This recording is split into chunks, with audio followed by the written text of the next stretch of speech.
वहीं राजा रघुवंशी हत्याकांड मामले में देखिए एक और अपडेट सामने आया है कि शिलांग पुलिस को फॉरेंसिक रिपोर्ट का इंतजार है। इंदौर से गए आरोपियों से आमना सामना कराएंगे 2 जून को। आपको बता दें कि वेसांगडोंग फॉल्स में मिला था राजा का शव। तो राजा रघुवंशी हत्याकांड मामले में ये अपडेट सामने आया है कि अब शिलांग पुलिस को फॉरेंसिक रिपोर्ट का इंतजार है।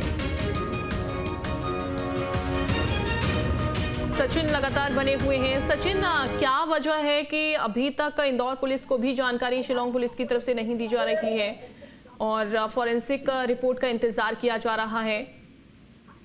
देखिए, इस पूरे मामले में अगर देखा जाए ना पूरा, तो जो पूरा हत्याकांड की जो मुख्य कड़ी है वह फॉरेंसिक के ऊपर आके डिपेंड हो गई है, क्योंकि इनके पास सीसीटीवी फुटेज है, घूमते फिरते हुए फुटेज है, आते जाते हुए फुटेज है। लेकिन इससे उसके अलावा हत्या से संबंधित फुटेज, हत्या से संबंधित जो पूरे साक्ष्य होना चाहिए वह शिलांग पुलिस के पास है कि नहीं है, यह वही जानती है।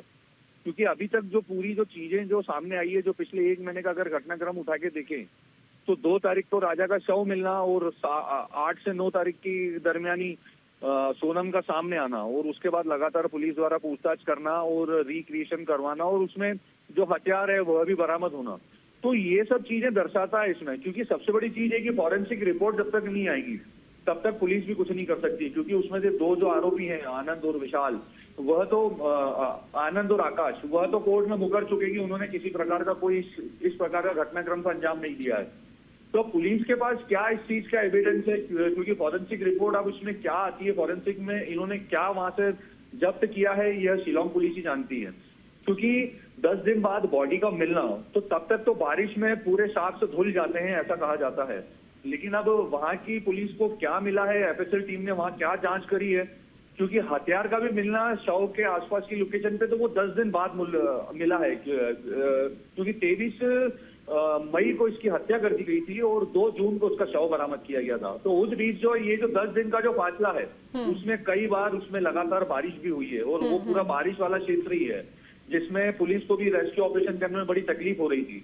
तो ये अब सबसे बड़ा सवाल है कि इनको ऐसे कौन से साक्ष्य मिले हैं जो ये फॉरेंसिक का इंतजार कर रहे हैं, जो ये कोर्ट में भी इस चीज को प्रूफ नहीं कर पाए कि हाँ इन्होंने हत्या की है और ये मुकर रहे हैं।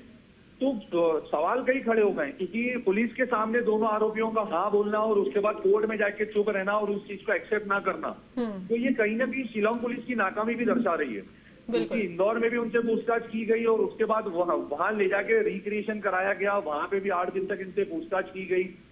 तो ये कहीं ना कहीं अगर देखा जाए तो इस पूरे मामले में कहीं ना कहीं चीजें ये लूप होल दिखते हैं ये इनके शिलांग पुलिस के, कि इनके बाद आखिर ऐसे कौन से साक्ष्य थे जो इनको आरोपी बनाया गया। क्योंकि 30 मई को विशाल ने इंदौर में आके फ्लैट लिया, 31 मई को आके ये लोग यहाँ पे रहने लगे और उसके बाद यहाँ पे इनको बैग की तलाशी, बैग यहाँ पे इनको बैग की जानकारी लगी।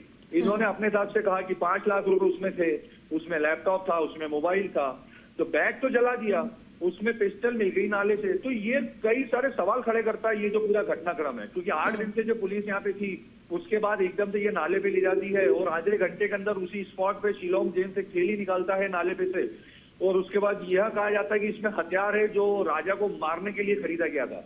तो ये पूरा बिल्कुल ये उलझता हुआ पूरा ये मामला नजर आ रहा है, हालांकि क्लियर किसी की तरफ से भी नहीं किया जा रहा। शिलांग पुलिस भी अभी कुछ भी क्लियर करती हुई दिखाई नहीं दे रही है, वहीं फॉरेंसिक रिपोर्ट का इंतजार किया जा रहा है। सचिन, बहुत शुक्रिया आपका।